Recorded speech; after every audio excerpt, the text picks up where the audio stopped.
Welcome to The Art of Charm. I'm Jordan Harbinger. The Art of Charm brings together the best coaches in the industry, love, and at work. If you're new to the show but you want to know more about what we teach here at The Art of Charm, listen to The Art of Charm Toolbox at theartofcharmpodcast.com/toolbox. Looking forward to meeting all you guys here at AOC.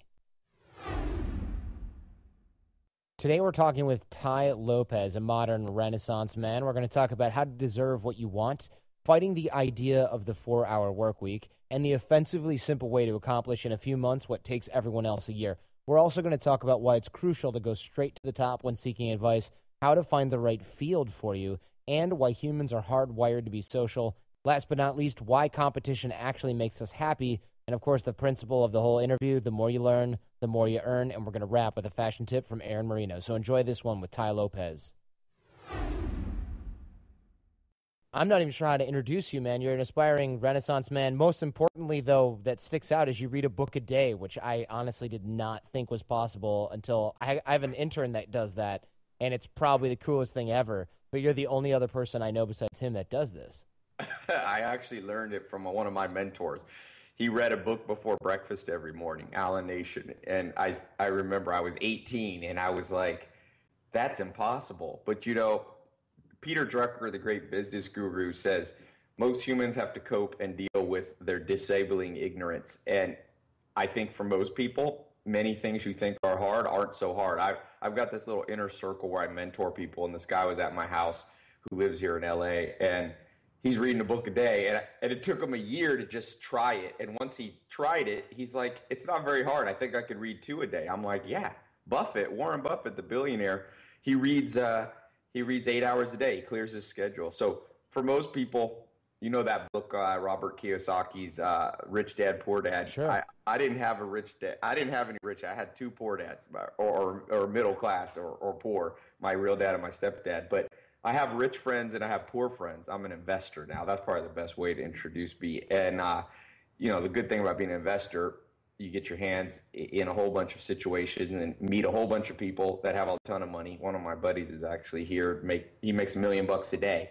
And so I have my old friends, because I don't leave my old friends just because they don't have money. So I have rich friends and poor dad friends. So it's not rich dad, poor dad. It's rich friends, poor friends. Then rich friends read, poor friends don't. Warren Buffett and Bill Gates were asked if you could have one superpower, what would it be? And they both agreed. They didn't know they were being interviewed with the same question, and they separately said, be the fastest reader in the world. If you can download the consciousness, the intelligence, the experience, the mistakes of the wisest people throughout history, what do you think that's going to do to your bank account? Sure. You know, what do you think that's going to do to the success that you have in life? It's so, you know, life is simple, but it's not always easy. And this is one of those simple principles. The sooner, and you know, is it 1 book a day? Is that the threshold? No, but 1 book a day is better than 1 every 3 days. If you can only read that, 1 book a week's better than 1 book a month. So it's a gradual. It's like lifting weights, man. Everybody wants a 6-pack of the stomach. They're like, oh, that'll impress women. That'll get me what I want. I'm like, what about a 6-pack of your brain? What makes Homo sapiens the dominant force on the planet for the last 150,000 years is the brain, the neocortex. So the more you push it, without a doubt, like Buffett said, I went to the Berkshire Hathaway meeting, the shareholding meeting. Sure. 15,000 richest investors really in the world show up there, and Buffett in the trade floor he has this new little company teaching kids how to be successful and make money. And I bought his little child's book. It's like for 8-year-old. It's animated, you know, cartoons. And I open it up, and the first chapter is the more you learn, the more you earn. And I meet all these people, and I'm like, you got to go back to 5th grade. You got to go back to 1st grade and learn that. It's not just about money either. You know, when it comes to women, you know, I'm an investor in some of the biggest online dating sites, and I've owned nightclubs, and I own one of the biggest modeling networks in the world. So I've been around, you know, beautiful women for a long time. Some of the most, you know, #1 models in the world. And it's the same thing. You earn that too. And at some level, especially if you're a guy, everybody wants what they don't deserve. And like Charlie Munger, the self-made billionaire, said, to get what you want, you have to deserve what you want. The world's not yet a crazy enough place to reward a whole bunch of undeserving people. But what people want in their dream, I call it chasing the mirage, is they want what they don't deserve. And I'm trying to tell you, and monger's trying to say. You won't get it. You want beautiful women. You want money. You want the good life, health, wealth, love, and happiness. It's yours to earn. Absolutely. That makes a lot of sense as well. Of course, a lot of people, there's a trend going on right now where it's like, hey, you can start this podcast and make a bunch of money passively, or you can earn money from home, or, the 4-hour work week. And we can get to all that stuff. No hate on Tim. Obviously, he works well over 4 hours a week. It's just that's a trend where people think I can work really barely at all and still make money. And I think it's an unhealthy mindset. But backing up the truck a little bit, you were on Millionaire Matchmaker as well. I mean, what the hell? How did that happen? Well, that was back in 2007. One of my buddies was a casting director, and he came to me and he said, because I was on the second episode, it was still a pilot, and my buddy was like, hey, do me a favor. I need young people to be on Millionaire Matchmaker. I got all these old millionaires. I need someone young. So I said, I don't want to be on TV, man. And he's like, dude, do me a favor. Nobody will ever see this show. It's just a pilot. I get paid if I cast it. So he finally talked me into doing it. And so I was like, I don't want to do it. But my friend was in town. So I said, we'll do it together. So I did that back in, and it became the #1 most watched episode ever. So every time that Millionaire Matchmaker comes on around the world, my phone will get like, well, let's see. Right now I have 1,041 unread texts. It's not all from Millionaire Matchmaker. Probably 20% is, but I'll know my episodes on in Sweden and Norway. And so TV is a powerful medium, man. Media, that's what I'm focused on now. I mean, I live in the Hollywood Hills, so it makes sense that I'm into media, but media controls the world. The way that the human mind works can't separate fact from fiction. That's why you jump when you are in a horror movie, even though you're safe and secure. Or that's why Coca-Cola puts celebrities holding the Coke, and we subconsciously, that's called the associative cognitive bias. There's 25 cognitive biases that cause us to decide or make mistakes. And the associative bias, we go, well, if that person is at the Olympics and they eat McDonald's, well, surely if I eat McDonald's, I'll end up at the Olympics. So it's a bias, and TV exerts that bias. I mean, many biases. My friend was in a McDonald's commercial, and she had to eat like a cheeseburger or a burger or something like that. And they have a bucket next to you so that you can spit it out instead of swallowing it while you're shooting the commercial. And, it's not because like, oh, it's so disgusting. I mean, that's the joke, right? But really it's because you might have to do like 130 takes, and and you have to use a new burger each time. So 130 bites of a cheeseburger or a Big Mac is a hell, like that's, like eating 14 Big Macs or something like that, which a 110-pound girl can't really do. Right, exactly. Physically. So you bite into it and you go, and then it's like cut, and then you're like, and you just barf it out, basically. It's not, you don't swallow it at all. You just shovel it out of your mouth with your tongue and then start over again after they touch up your lipstick. The best thing about McDonald's for me, is the story of Ray A. Kroc. If you haven't picked it up, it's a teeny book. It's called Grinding It Out. And it's his story, how he went from selling paper cups, and at 52, he met the McDonald's brothers, licensed it from them, and built, became the wealthiest man in America. I love the title though, Grinding It Out. You're talking about 4-hour mentality and all this. And I got in a little Twitter battle the other day with Tim Ferriss. Kind of popped into my Twitter because I was talking with somebody on how I just don't see that philosophy as remotely accurate. And so he popped in and we went back and forth on that. And my buddy, I got a pretty big Twitter following. I got 160,000 people or something. So this guy sent me yesterday, I thought you'd like this, a quote from a page from Thomas Edison, the founder of GE. He also became one of the wealthiest people, has 1,050 patents, basically invented electricity and started GE, which is at one point the biggest company in the world. He says, I was wondering what would have happened to me if some fluent talker had converted me to the theory of the 8-hour day and convinced me that it was not fair to my fellow workers to put forth my best efforts into work. I'm glad that the 8-hour day had never been invented when I was a young man. If my life had been made up of 8-hour days, I don't believe I could have accomplished a great deal. The country would not amount to as much as it has if the young men of 50 years ago had been afraid that they might earn more than they were paid for. So he's going, holy crap, thank God the world doesn't work on I didn't work 8 hours a day. And we got this mentality. And Tim Ferriss is a very smart guy, and I'm not a hater on people's success, and he's been successful. But I'm all about accuracy. It's not about right or wrong to me. But if your goal is the good life, which one of my favorite books, and I think maybe the best book ever written, is an essay by Freud called Civilization and Its Discontents. And he goes through what constitutes human happiness. And so if your goal is some level of fulfillment, human happiness, then we know what road you have to go up. It's not up for that much discussion. So 4-hour work week brings, to me, it's an inaccurate one if you're trying to get wealth. It does not bring fulfillment. I put it this way, and this is when I was talking to Tim Ferriss on Twitter, I said, look, if I came to you and I said, hey, Tim, I met the girl of my dreams. I'm so excited. Amazing girl.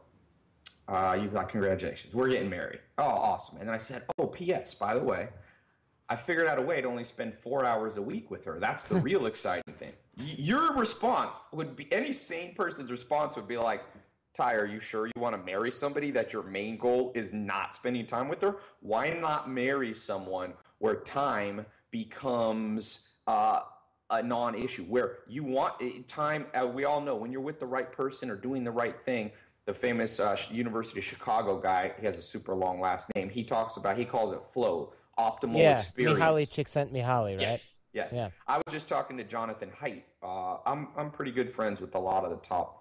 I have the biggest book club in the world. I'm an investor. I get access to pretty interesting people. And I've talked to Jonathan Haidt a few times, and he's kind of the number one living guy. Him, Martin Seligman, and David Buss are pretty much the number one experts on human happiness. And, what makes you happy is nothing remotely similar to anything resembling a 4-hour work week. What makes you happy is very simple.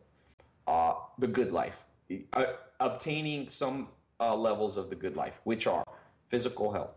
Now, me and Jonathan Haidt a little bit, he's at the University of New York. He's done 3 TED Talks, but we don't completely see eye to eye on the issue of health. He thinks physical health is less important. And in a sense, he's probably right to happiness. There's people who are happy that are diabetic and massively overweight, but I would argue that one all day, and there's good science. But what we do agree on is what Freud said a long time ago when he was asked what makes you happy. It's basically, in my German sucks, it's, Schaffen and Liebe. It's love and work. So you align those two things, okay? And so you're going to get the good life. You got to be good on those. You have to get it. So there's a whole mentality here at entrepreneurs. I do big parties at my house. I actually almost do the biggest one. According to the LAPD, I basically do the biggest parties in Hollywood Hills. And sure. I did one last Thursday, or a couple Thursdays ago. About 500-600 people end up coming, and I got all these top entrepreneurs.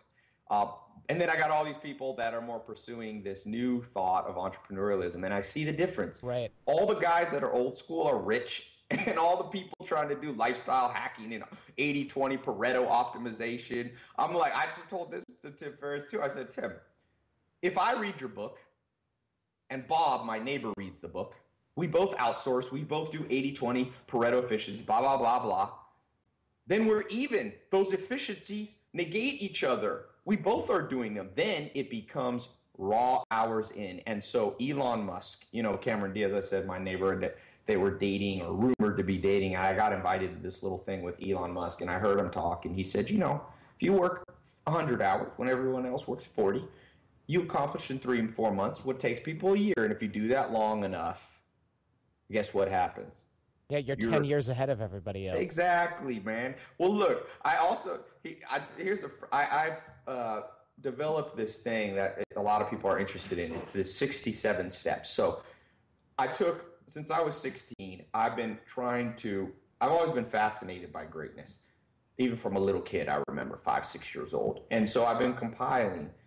Some of it is just quotes, books that I've read. Much of it, I've been to 51 countries, read 3,000, 4,000 books. I've compiled over these years quotes. They're on my Evernote, they're on note cards, they're in my brain, and I've had 5 mentors, 3 multimillionaire and 2 at the billionaire level, and I have 12 business partners now in different what I do now, by the way, for a living, go out, try to find the best people in any industry, and I cut a deal 50-50 with them. So I find people a hell of a lot smarter than me. I did a TED Talk, and I was in Europe, and I went and I bought a company in Eastern Europe with the #1 guy there. So it's a compilation, these 67 steps, of everything I've learned internally, but more importantly, what I've learned from people much smarter than me. And I've distilled them down. It's literally like 500 frameworks and principles, and I put it into 67. And one of these 67 is what I call the 1/10 rule, meaning whoever you copy and surround yourself with and idolize, at best, you're going to do a 10th. Last week, I was with my buddy Edon Ravine, and he's the top trainer for all the pro basketball players. So LeBron James, Kevin Durant, all of these guys. And this principle he agrees with. So let's say I want to learn to play basketball. Most people copy from their friend who's pretty good at basketball, or a coach who's pretty good. If I copy my friend, I'm never going to be as good at his style as he is. But if I copy Michael Jordan, even if I'm 1/10 of Michael Jordan, I'm pretty damn good at basketball. You're a pro level athlete. So look at this entrepreneurial lifestyle, or look at, I know you talk a lot about relationships and women. People are caught. It's the blind leading the blind. If you copy somebody who figured out how to make $1 million, at best, you're going to make 100 G's. So I ask people, I have no problem with you reading modern books, whether it's, Lean Startup or Jim Collins or 4-Hour Work Week. No problem. But I'm going to ask you this. Before you read that, because first things first, did you read Sam Walton's book, which is $5 on Amazon? It's a paperback. It's called Made in America. The man made $160 billion for himself and built. I'll take a 10th of that. Yeah, exactly. Yeah. And when it comes to every avenue of life, you go straight to the top. So part of the thing, there's so much noise in life. People aren't going straight to the top. Go to the top, and you'll be surprised what happens with osmosis.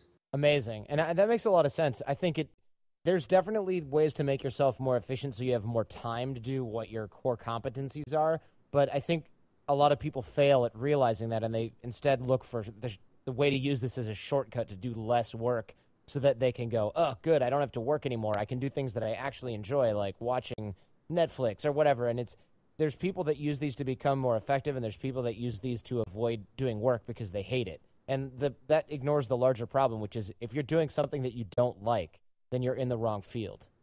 Like Bud Williams says, he says, if you have to go on vacation from what you're doing, never come back. Or what Pablo Picasso said, you must avoid the dichotomy. The dichotomy is doing what you don't like in order to make cash to do what you do like. He said, do not do that. The greatest artist of all time, made 51,000 pieces of art. Who would you rather be? Somebody who figures out how to automate some phantom mirage business, which will never hold, but let's say you could hold it and make 10 grand a month on autopilot, and then what do? Salsa dance across Argentina and do karate in China? Maybe that's exciting for some people, but we already know under a brain scanner, you're experiencing extremely low levels of dopamine and testosterone. The receptors aren't there. You're not that happy. So why pursue the mirage? You're not happy. Martin Seligman, the University of Pennsylvania, genius. He published work on learned helplessness, which is important into this conversation, but also on authentic happiness. And he already laid it out. The science is in. 3 levels of happiness. You have hedonic pleasure, where you're just pursuing whatever, laying on a beach in Barbados. Right. You've got authentic life and the meaningful life. And the higher you go up of those 3, the more you want to be that person. You want to tap dance through life, man. It's not always getting what you...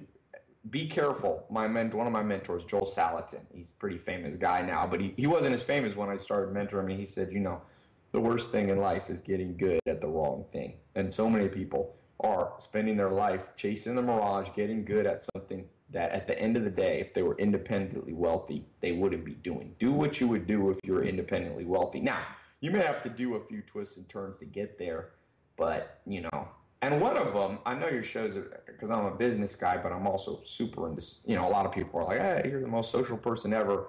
And when it comes to social, everything I'm talking about is the same. If you want to be good socially, if you want to be good, I'm assuming, by the way, and I'll jump in.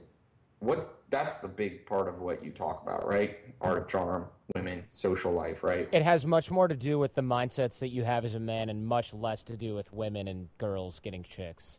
That stuff's pretty unimportant in the scheme of things. Right, but you know, I mean, health. I say the good life. You got the four pillars of life. So you have health physically, you have wealth, which is the acquisition of scarce resources. In the modern world, we define that as cash in general. And then the third thing is social, which is friends, family, and romance. Romance, for sure, is a massive part of us as humans and species. It will be important. Your ability to attract a high quality person into your life to devote some level of their attention to you, I mean, that's the perpetuation of the species. Right. So that is what determines your legacy. That's why it's so important to not get it wrong. And that's why we have the show, is because most guys will spend a ton of time working on their career so that at the end of the day they can make money and then eventually father some children. And then they spend 15 minutes on the other side of the equation where they get hooked up with a girl from freaking Tinder and they're like, oh, she's pretty cute. And then ... suddenly you're in a relationship. It makes no sense. We don't focus on that other part that's so important, so that we spend a lot of time here on the show teaching guys how to screen in the right type of people for them, as well as deserving what they want, like we discussed earlier in the show. Well, like I said, for really, I don't know, 10, 15 years, I've been in the social business, whether I own some of the biggest nightclubs, I've invested in some of the biggest model agencies, and now I own some of the largest online dating sites at my investment group. And I just did I've done for the last 7 years the keynote speech at the online dating and matchmaking company. So I've been around, Helen Fisher, all this kind of stuff. And, my life has been one big experiment. I lived with the Amish for 2.5 years without electricity. Yeah, I want to know about that. Anybody. How did you live with Amish people? Where and when? Of course, why? My early 20s, because as I was saying, I'm all about experimentation. One of the things that makes humans happier is some level of experimentation. And I consider mistakes different than experimentation. That's a big thing in my 67 steps. I'm like, look, smart people are like Edison.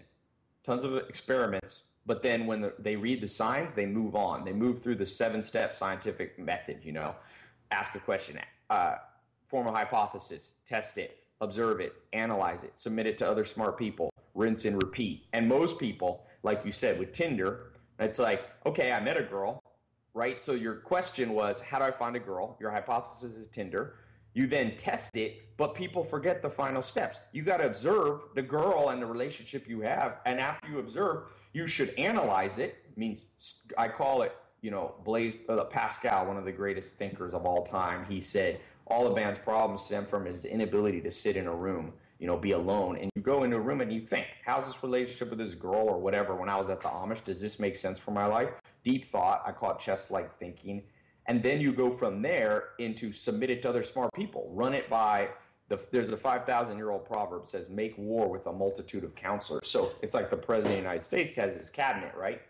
Secretary of Defense and Transit and Energy. And these are the top people. They're not just random buddies. They're the best of the best. So if these people on Tinder or at my point when I was young and I was trying to figure out what I wanted to do, I ran it through that framework. Probably didn't realize what I was doing, but the Amish made sense at that time. And I wanted to see what life was like non-materialistic. So, I grew up with no money. I mean, I lived in a mobile home when I was a teenager and in North Carolina. I was born in California, but I tried different things, and I tried the Amish is a tremendous experience. One of the great experience. I learned a lot about what makes humans happy. I learned a lot about materialism not being attached. I mean, people, I've done the Ferrari, Maserati, Beverly Hills mansion, Hollywood Hills thing, and I'm not attached to it.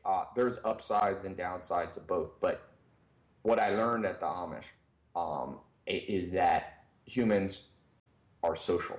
And you need to be part of something bigger than yourself. And this good book recently came out by Lieberman, the Harvard professor, about it's called Social, actually. And we now know the hardwiring of your brain is its natural state. It will revert always to social thoughts. So it'll revert, and the Amish build their lives not as individuals, but as a group trying to accomplish something. And one of the things in the modern world, you have evolutionary mismatch. we're designed, for example, Robin Dunbar, the anthropologist from, I think, Oxford, he was famous for saying, humans are evolved to live in groups of 150. Our our DNA and the wiring of our brain hasn't changed much since 50,000 BC. That's why you should only have 150 Facebook friends, right, Ty? Well, you should probably make a separate Facebook for your 150 you paid. I actually use an Excel spreadsheet that I put my 150 most important people, and I check it a couple of times a month to make sure I'm not doing what's called the misweighting bias, like talking to the wrong people more than the right people. You know, you got to double down on the good people.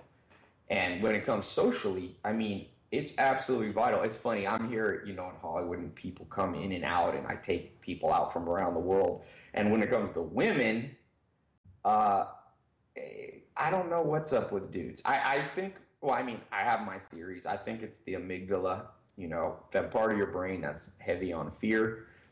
One fear experience at any point in your life, what they now know is that you cannot remove the fear. You get bit by a dog when you're 5. You'll jump at 50. There's only one way that you can get rid of exposure therapy. Yeah, well, I call it MPFC, so fear annihilation. There's another part of your brain right behind your eyes called the median prefrontal cortex. That part of your brain can actually generate, if you fall off the horse and get back on, the fear of falling off is there in the amygdala, but if you get back on enough, you can potentially annihilate these things. But I mean, when it comes to women, let me just say, the most advanced social skills you will ever need would be predicted to be with the opposite sex in reproduction. There's something called selective proceptivity. Selective proceptivity is all species, basically, every mammal and basically every species. There's not a species on the planet where women will mate indiscriminately with men. So you have an asymmetrical thing. Guys will mate with anything. Women have or much less picky. Women have high levels. Speak for yourself, Ty. Yeah. Well, you have select. So then, what do you predict from that outcome? Well, you predict a world where men are constantly engaged in, you know, a hunt. Well, not just a hunt. It is not that. See, that is true. But it would only be true that it's a true hunt if you were the only person in the jungle. That's true. What it's more is it is, and there's, you know, I won't use too many scientific words, but in plain English, you're competing against other men, and that is why all these concepts, whether they be 4-hour work week or entrepreneurialism, come into play. You have to be able to compete within your gender, and you have to be good.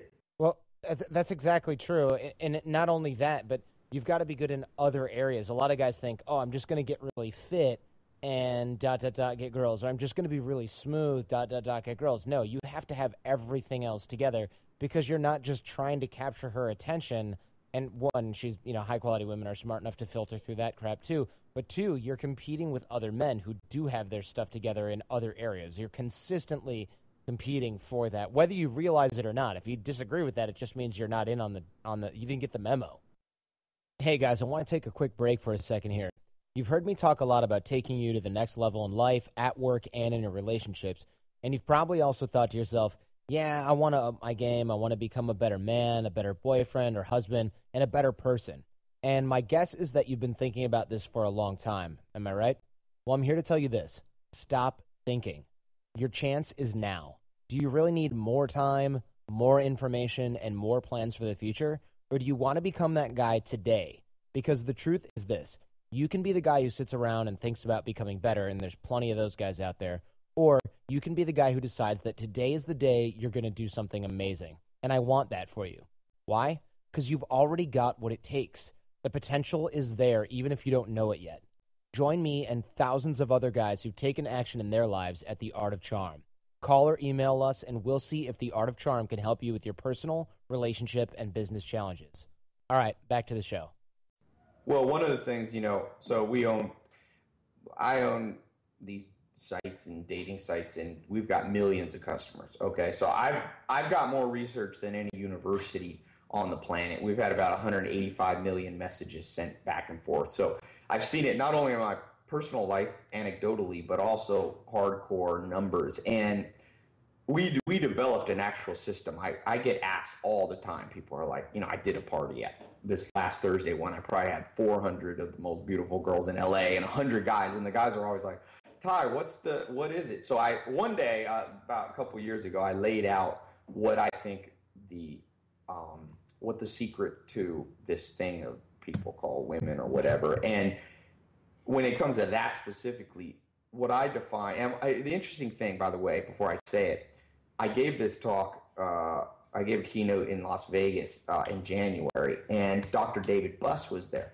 So he's the #1 evolutionary psychologist. I mean, he's the preeminent guy. Everything you see people talking about evolutionary psychology, whether it's the book Sperm Wars and Helen Fisher, they're all pretty much underneath. Buss is like the Michael Jordan of the world. So we've become really good friends. We're actually co-authoring a paper with him. All his textbooks are in Harvard and all this. And he actually came to me and he said, because I had 2 like Ford model girls with me. So he heard my speech and my talk where I laid out how I think this thing called attraction works. And he came to me at the end and he's like, I agree with all of it except one point. So he had one thing to add that was pretty cool. And we become friends. And he said, look, I want to do a paper on the most beautiful women in the world, and they're harder to get access to. So let's co-author. So we're working on a paper of, is the experience of the most beautiful women in the world. I dated a girl that's listed. She's a guest model, one of the ones you see on the guest store. So he's like, is their experience different? And my hypothesis is it's tremendously different. But, because I once dated this girl years ago, and I remember she said to me, she's a Brazilian model here. It was actually a nightmare to date her because literally every single day there would be cars driving home after her wherever she went. I mean, like pro baseball player. It wasn't like regular dudes. They would go nuts. And I remember I was talking to her and she said something one day. She said, Ty, I heard some girl talking about how guys always try to have one-night stands with them. And she was from Brazil, so there's a little language barrier. And she's like, what do they mean by one-night stands? And I'm like, well, they're trying to like sleep with you and never talk to you again. And she's like, you just saw this blank stare, because her experience is men, even the biggest player in the world, was like, I got to lock this down. Chivalrous. No, he was chivalrous. He'd take her on a date and, take her out and not even try to hold her hand, just like everything you could do to signal, I want long-term. So at the end of the day, every rule that you think there is, if you go up the scale and go up the notch, there's a whole different reality. I just finished Stephen Hawking's book, Theory of Everything, and the level of realities, like Plato says, most of us are in the cave. We're seeing shadows, but we think it's real, and you got to step out of the cave into the light. And so I laid out these, I think there's 12 ways that when every woman on the planet sees you, her brain is a complex algorithm. I don't care if you think she's a ditzy, dumb blonde. She hears the whispers of 10,000 generations in her brain of her mother, grandmother, great-great-grandmother, and they're probably smart in terms of selection, or you wouldn't be here on the planet. Scoreboard, and so right? I think there's 12 heuristical patterns that they look through. And when it comes to like being in shape, that is one of them. So women are doing, and different women, of course, weight each factor slightly different, but what you really want to do is be strong. I find that women will give you a pass on 2 or 3 of the 12, but that's about it. If you want the best women, you must at least master about 9 of these. And so, we laid all this out. It's pretty fascinating. If you follow this, I've taken dudes that are suck with women and gotten them, they're just like mine. 40-year-old virgins are like, holy crap. Let's take a quick time out for a sec. Some people think the Art of Charm live training programs are just about picking up girls. And honestly, there's some of that. 1 week with us and you'll be rocking out in that department, I promise. But as a guy, I know how important it is to be awesome and well-rounded. And not just awesome with girls.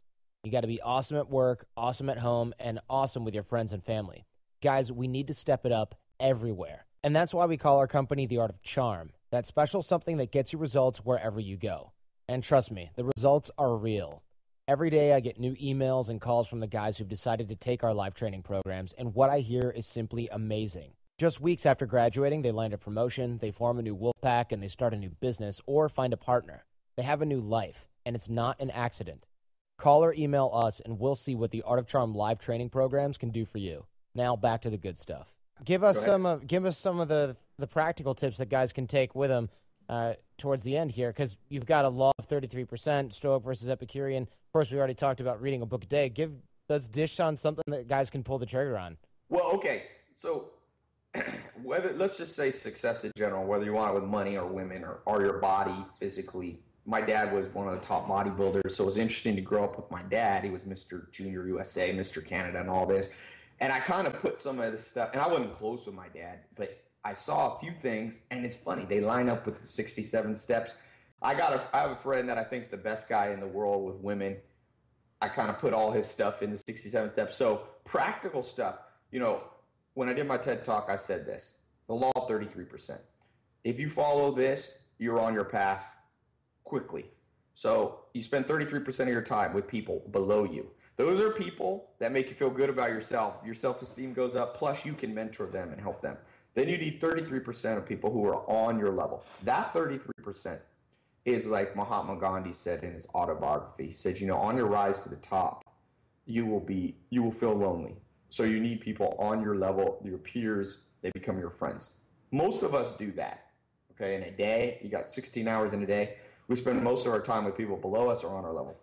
But this last one, if you can spend 33% of your time with people that are 10, 20 years ahead of you, this is where you get the burn. This is like you're lifting weights. There's no growth of muscles without some burn. You have to push yourself. These are people you feel uncomfortable around. These are people who are speaking a language that you don't even understand the words. They're doing things where you feel like you're insecure. They're laughing at you, right? Hopefully they're not doing it mean-spirited, but they chuckle when you come around with your, they've got a ripped six-pack and you're coming around with your two-pack. You're stumbling and mumbling when it's around girls, and they're, just these Casanovas. When it comes to money, you're struggling to figure out how to get out of scarcity mode, and they're already in wealth, and they're like, what the hell is wrong with your level of reality? Like, where are you, man? If you can get around that, and most people can't, like we said, Stoic versus Epicurean. The Stoics were people, the Greek philosophers who said, toughen up. They said, they were the ancient investors. They said, you have to forego present pleasure in order to get some greater future benefit. And there was the Epicureans, the opposite school of thought, which is YOLO. You only live once. Get what you want now. Be a consumer. And I'm telling you, what the world doesn't need is 50,000 more people running after Louis Vuitton, Kim Kardashian, Paris Hilton lifestyle. What we need is 300 Spartans. Right. You give me 300 Spartans, I'll change the world. We'll change the world. And to get that, if you read about the Spartans, boy, there was a time when the Spartans, they would randomly pick someone out of the group, tie him to a post, and whip him. And half the time the guy died, whipped him to death for no reason. But the ones who made it through, just imagine life is like war and you're in a trench. Who do you want jumping in the trench with you? A guy with the scars on his back who made it through the whipping that most people died from? Or you want, the pussy dude who's figured out how to, do his pedicures and sit on the beach and salsa dance across Argentina? You pick. You pick. What do you have against salsa dancing, Ty? Damn. Actually, dude, it's funny because people think about that tango and all that from this lifestyle engineering. And when I was in my 20s, I became a professional salsa dancer. So I can't make fun of it too much. I can make fun of myself, right? I'm allowed to. Absolutely. And there's nothing wrong with that. It's the mentality. If you want a salsa dance or get a pedicure, in and of itself, there's nothing. But where place are you coming from? What reality are you coming from? You got to step out of the cave. And when you do, here's the good news. Everything that people innately want becomes yours. Like I said, I got my buddy here. I actually have two friends that are staying with me, and one of them, he works for me, and he's I put people through this white to black belt system. I got this like inner circle academy thing, and so he's been with me for a long time. I originally built it to help my employees, help your friends train and your employees. My employees. I wanted to train CEOs because I buy company. I just bought 2 companies last month. I can't find enough good talent, so I was like, fuck it, I'll train it. So I train him, but he's still, in the white and black belt, he's still like yellow or blue belt. And so his reality, it's like, how can I make $5,000 a month? And literally, my buddy just rolled in last night. The $1 million a day. They're making $1 million a day, and it's like it's not an IQ thing, it's a reality thing, and it's this. I'll tell you this, and I just did on my podcast. I got a big response from this. Martin Seligman talks about, because you're talking about practical tips. So first practical tip is 33%. The next one is you must eliminate the learned helplessness. And if you put a monkey in a cage and the zookeeper opens the gate and brings a pail of slop in at 8 in the morning, noon, and 6 o'clock, what we know about that monkey is A, the monkey is learning to be helpless. B, because it's learning to be helpless, it's not happy. If you study under a brain scanner, that monkey's brain, low levels of dopamine, all those complex reactions that make you happy. Now, that's interesting. So why is that happening? Why is unhappiness as a result of helplessness? Because the monkey's meant to be in the jungle, man. It's meant to be the king of the jungle. It's meant to try. Now, being out in the jungle, sometimes you die earlier than if you're in the zoo. But you know what? Dying young in the jungle is better than dying old.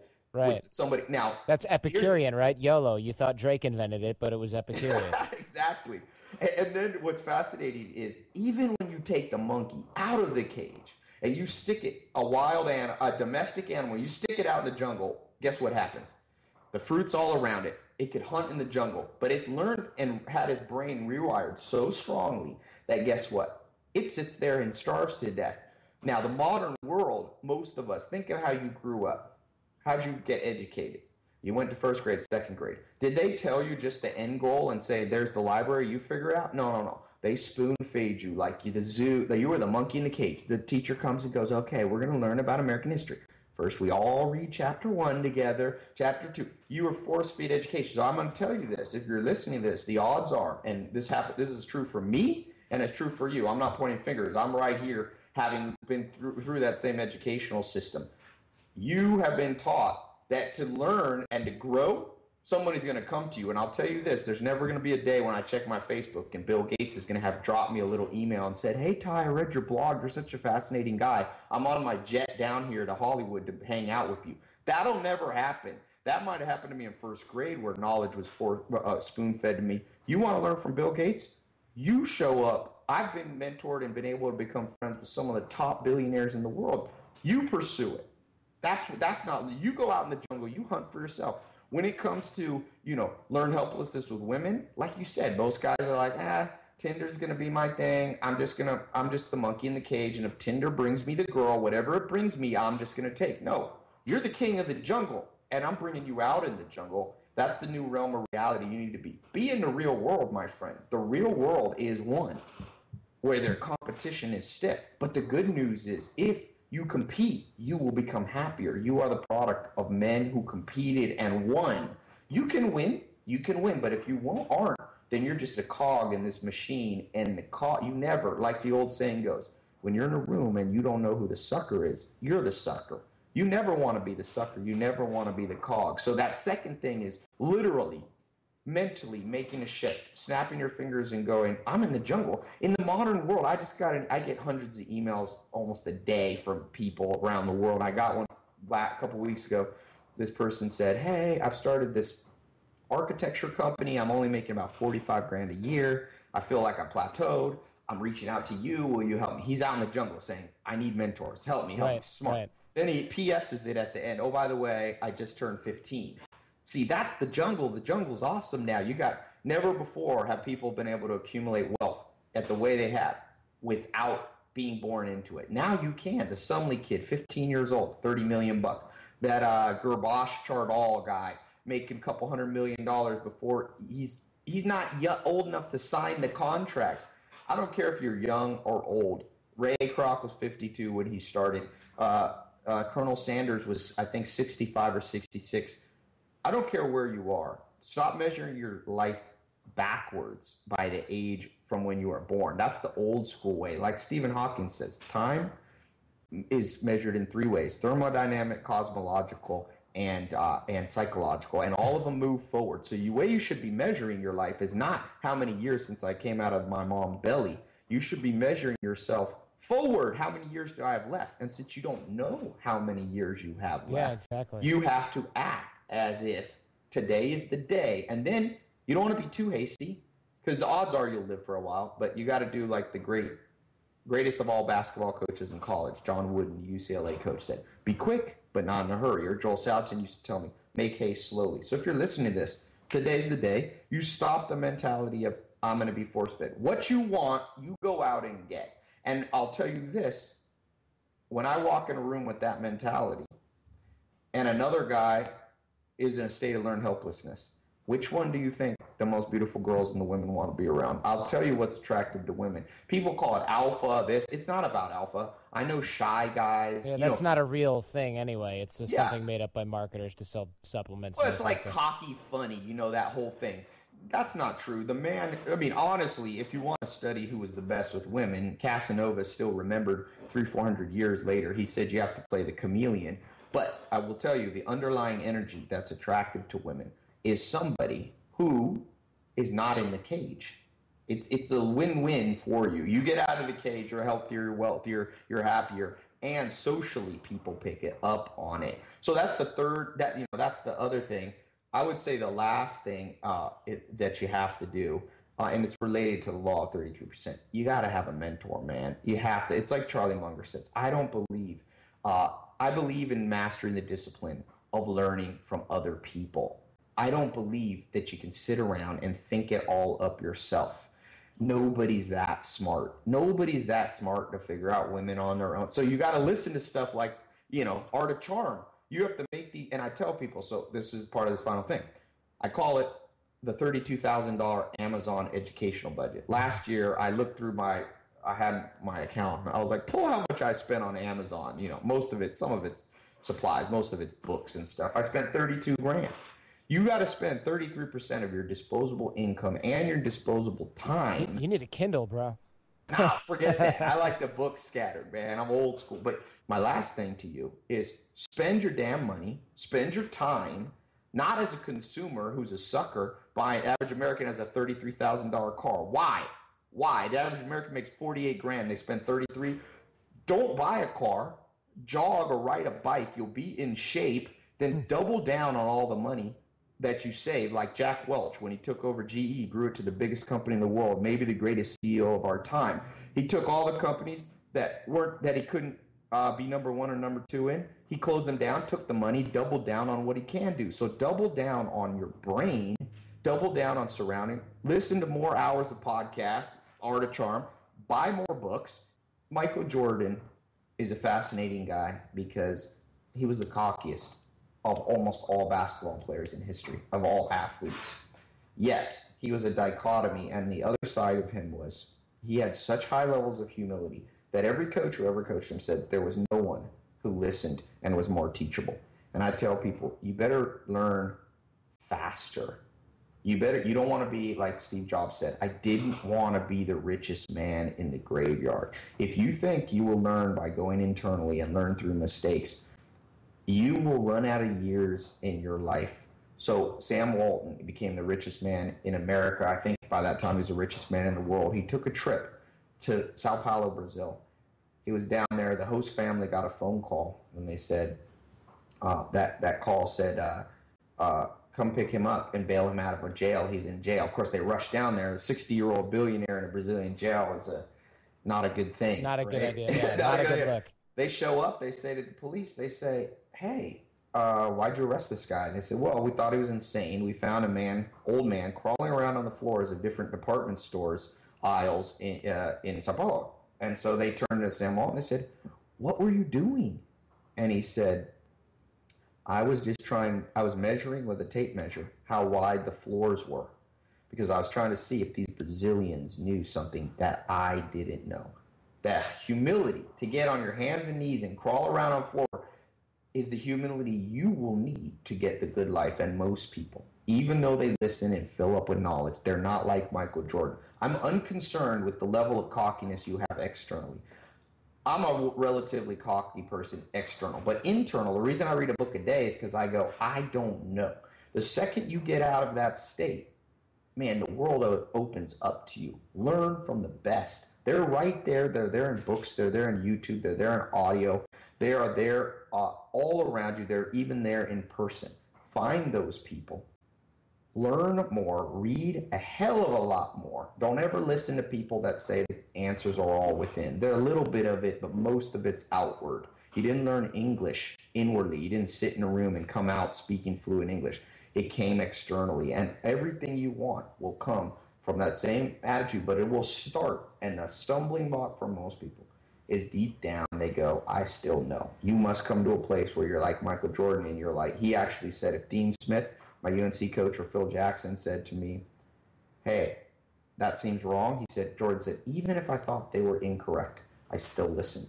You got to get to that place, because what is correct and true for you will make you feel uncomfortable, and it will feel incorrect. So if you only go by your gut, you're not going to get there. So I hope that's been helpful for your group. Absolutely, man. Thank you so much. All right, hope you guys enjoyed that show. Deserving what you want and how to get there is a key concept, and becoming that modern Renaissance man is a great step on the way there. I hope you guys enjoyed that. It does seem to come down to working hours and productivity at the end of the day, but of course, you can always go straight to the top, get some great advice, get some great mentorship, and get an edge on everybody else. Get out of the cage, guys. Now, check out this fashion tip with Aaron Marino. Due to popular demand, we got fashion tips from my man Aaron Marino from IamAlphaM.com. He's going to be dropping some knowledge on us to learn how to dress our best. All right, I haven't seen this for a long time, especially in California, but I know around other parts of the country / world, baggy pants are still in, or maybe they're back. I don't know. Look, here's the deal. Baggy pants make you look shorter. They make you look heavier. They make you look less attractive than you are. And it's not that guys are seeking out a baggy pant. It's just that they're putting it on. It fits in the waist. They're not paying attention to the leg dimension, the rise of the pant, and they're like, whatever, it fits in the waist. It's not too long. I'm good. Well, the reality is that a lot of pants, if they are cut standard, they're going to be big. They're going to be baggy. I always recommend for guys, size down. Try the smaller size. If it's too tight and you feel like you're smuggling grapefruits in the front, it's just way too smuggling grapefruits. We should be so lucky, right? If it's just too tight, then okay, go up. But you want to make sure that you're looking for a pant that is fitted. And once again, fitted does not mean tight. It simply means you're cutting out the extra fabric. Excellent. Yeah, because it doesn't have to be super like skinny jeans ridiculous, but a lot of guys wear these different sizes up, especially if they lose weight, which props, by the way, but they'll do something where they're like, oh, I'll just get a size up so that they're comfortable, and then they do that thing where they cinch it tight with a belt, and you can kind of see where it's like really sucking in at the waistline and then baggy down below, and it looks really awkward. No, they just totally negated all the hard work that they put into losing that weight. They might look great out of their clothes, but when you're wearing clothes that are way too big, oversized, it's just throwing everything off. Wear clothes that fit, always. For more from Aaron Marino, search for Alpha M on YouTube or go to IamAlphaM.com. Solid show as usual, if I do say so myself. Show feedback and guest suggestions. We rely on you guys to help keep our finger on the pulse. So if you know someone who's a good fit for the show, let us know at JordanH@theartofcharm.com. Boot camp details, that's our live training at theartofcharm.com. And that's also where you can find links to us on Twitter, Facebook, and other social media. If you're listening to this but you're not subscribed in iTunes or Stitcher, then that needs to change. Getting our shows delivered free to your phone or computer is the best way to make sure you don't miss anything. You can do that by going to iTunes and searching for the Art of Charm podcast, or by going to theartofcharm.com/iTunes and clicking subscribe. That's it. You guys can also help us. If you subscribe in iTunes or Stitcher, give us a 5-star rating and write something nice. We'll love you forever. Just go to itunes.com/theartofcharm and it'll take you right there. When you write us a review, it not only makes us feel proud, but it helps keep us in the ranks so that other people who can use this information can find the show more easily and get the credible advice that they need. It's also the best way to support the show other than purchasing training from us. So tell your friends, because the greatest compliment you can give us is a referral to someone else, either in person or shared on the web. So have a great week, go out there and get social, and leave everything better than you found it.